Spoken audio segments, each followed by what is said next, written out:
area comes back into an industrial commercial that could serve some of those. And then we've identified a node there that could do a neighborhood level type support commercial. But you're right, Gary, that pink star could be down on the collector road, down on the West Side Connector, and 5th West, or 11th West, or 16th West.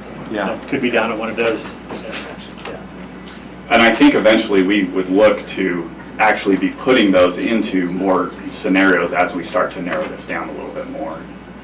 So these could even increase, it could go from one pink star to 8 of them if that's what we start analyzing. The 4 unit per acre issue is in the current plan. I'm presuming there's nothing that says that could not change. That just, you just gave this as current status. Right. And the point that I keep hearing many of you say is the greater density, the greater the services. The less the density, the less the services as far as pure economics. More density, I get, I mean, as a grocery store I'd like to come, or whatever. Got more parks, the whole bit. So there's constant trade-off of density versus services that we may want in that area. Yes, right. I mean, oversimple, but just. And I think that something that this helps show is we can have a uniform density of a certain level, or we can have some areas of less and some areas of more and still achieve that same number of units. So, yeah, Dave, could you explain why we're at that 4 limit? Yeah, so one of the reasons Public Works points to 4 units per acre is because that's where all of our master plans were built around. So we've got Utility master plan. yeah, utilities and roads and such, mainly utilities because the roads aren't built yet. But all of our trunk lines coming underneath the freeway and such, where sewer and water would be built at that 4 units per acre scenario. Have or will be? Currently, the lines that are in are planned to be are at that level. So the trade-off again is if we went higher density, we've got to find a way to pay for it. yeah, but it's like Dave was saying. If we don't exceed that overall 4 units per acre, I mean, you could go, 8 units per acre somewhere and 2 units per acre somewhere else, and you're still balanced out at 4. So all of these scenarios are consistent with the utility plans, the current general plan. Your question as to whether or not that 4 should raise or lower, that's a discussion. And the other way to do that is commercial does not take the same intensity of utility demand. Is that what I'm catching? The water and sewer? Actually higher, because you have a higher fire flow requirement, mainly for water.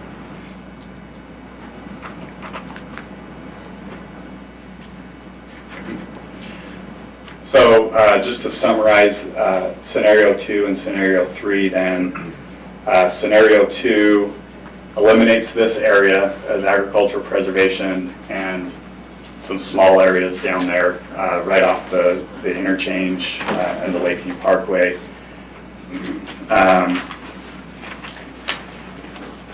This scenario ends up with 593 acres for residential. But it significantly increases the amount of airport-related uses that could occur there. In order to balance that out, this scenario spread across the entire site comes out to 5.6 units to the acre of the remaining residential land. So then you have the agricultural land and you're at your 4 units to the acre. On the right-hand side then, scenario number 3, the only agricultural preservation that would occur in this scenario would be south of the Lakeview Parkway. Just shy, well, a little over 1,800 acres south of the Lakeview Parkway. Everything else would be open for development and follow basically in line with what the existing general plan is. But we are still making some recommendations there of some places where we can consolidate some of that density. And what it does is it opens up some sections. You can see the light green they're just to the east of the airport area. Those are even slated for maybe some half-acre lots and ranchette style thing, or excuse me, 5-acre lots. Because we've been hearing some interest in studying that out and seeing how that would play out. But in essence, that would be a 4-unit to the acre across the board with a couple different nodes that would approach around 6 or 7 units to the acre. But again, then that would be, the agricultural preservation would be simply just what's to the south of the Lakeview Parkway. So those are the scenarios. I don't know that I have much more as far as presentation. I think this is more of that discussion. Again, I would remind you, there's those questions that we are looking to answer is, what does that agricultural preservation actually mean? Are we talking agricultural production, or are we talking hobby farms? Because those look significantly different. And the amount of agricultural preservation that we're looking to do, and then the open space question of what the open space looks like. So what I don't see is a map showing those people that are currently in the business that want to stay in the business and maybe sell their development credits. Yeah, that's a question for further down the line. We're not there yet. Okay. So that's definitely part of the decision tree that you would have to go through, I think. No, you, sorry, blurted out too early.